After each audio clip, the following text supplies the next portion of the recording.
greater.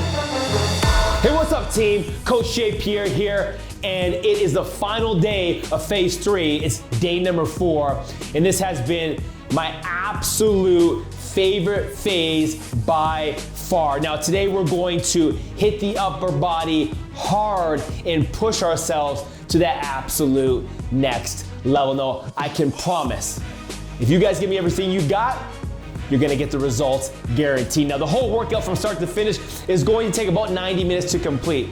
And we are going to start with a dynamic warm-up just to prep, prime, and activate the body for success, to fully maximize your ability to move with integrity throughout the training session. Now, the warm-up starts with general work, completing a jumping jack series of 3 rounds of 10 repetitions for each.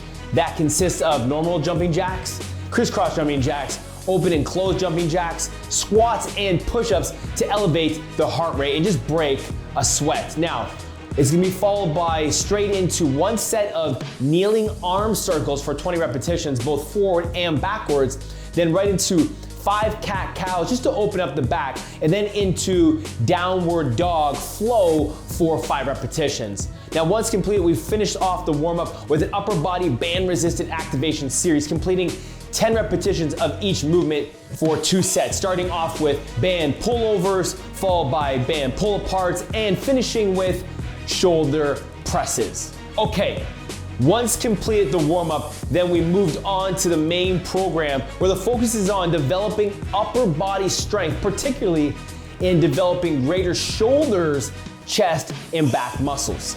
Now, there are 4 main workout blocks that will consist of 1 to 2 movements in each block, which will be completed one after the other with a specific rest period between the movements. Each block will also be completed for 1 to 4 sets, which will be indicated in the movement block. And once finished, you can then move on to the next training block.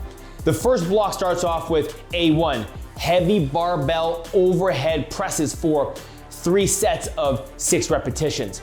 As the goal is to increase the barbell bench press, so implementing the overhead press has great carryover as it shares a lot of the same muscle groups as the bench press, which includes the anterior deltoids and triceps. The bottom and mid-range of the overhead press have the most anterior deltoid activation. If you fail in the mid-range of the bench press, this means that your anterior deltoids are the weak link. The anterior deltoids have greater activation during the overhead press when compared with the bench press.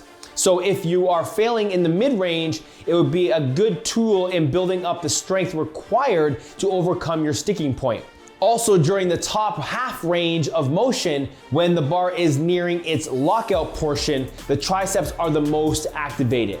Likewise, with the bench press, the primary role of the triceps is to extend the elbow, and if you're completing a full range of motion, the triceps will work to lock the arms overhead. While there are also a lot of stabilizer muscles in the core and back of the shoulder that helps maintain an effective bar path in upright torso position.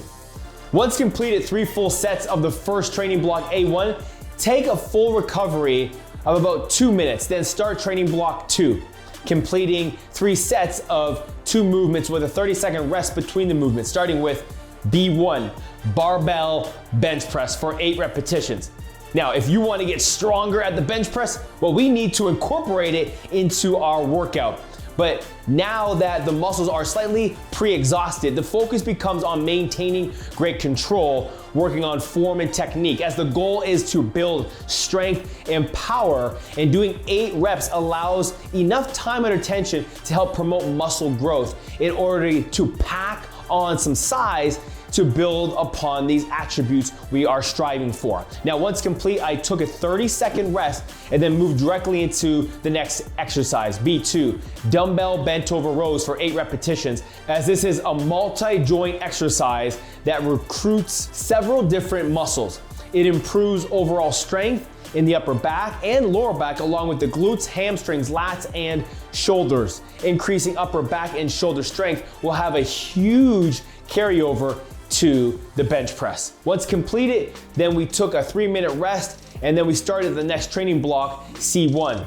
dumbbell bench tricep extensions for 10 repetitions, where the goal is to grow the triceps to increase the lockout strength of the bench press. Now, you can also add in a roll to the extension, which works both the short head and the long head of the tricep muscles. Once complete, I went directly into the barbell bicep curl for 10 reps, as the bicep muscles are a key player in most pulling exercises. Now, anytime you pull a heavy deadlift, your biceps are involved. The same is true for the pull-ups, barbell rows, and more. So strengthening the biceps will carry over to those moves, as well as help protect them from injury. Now, to finish the workout, I completed one set of as many reps as possible, pull-ups or chin-ups. This is a great way to finish the workout, keeping the intensity high, all while incorporating work capacity and overall muscle growth. And guess what? It's very challenging. So good luck with it. All right, team, there you have it. That's all 4 days complete. You're gonna be tired, you're gonna be sore, but guess what? Go to bed, get some sleep, get some rest, get hydrated, get fueled, get ready to go, because we're gonna roll up the sleeves, we're gonna put on the hard hat, we're gonna tie up our boots, and we're gonna get right back at it week after week after week until the job is done. And that's how you become the greatest version of yourself. It's separation season. See you next week. Let's go. I am the greatest.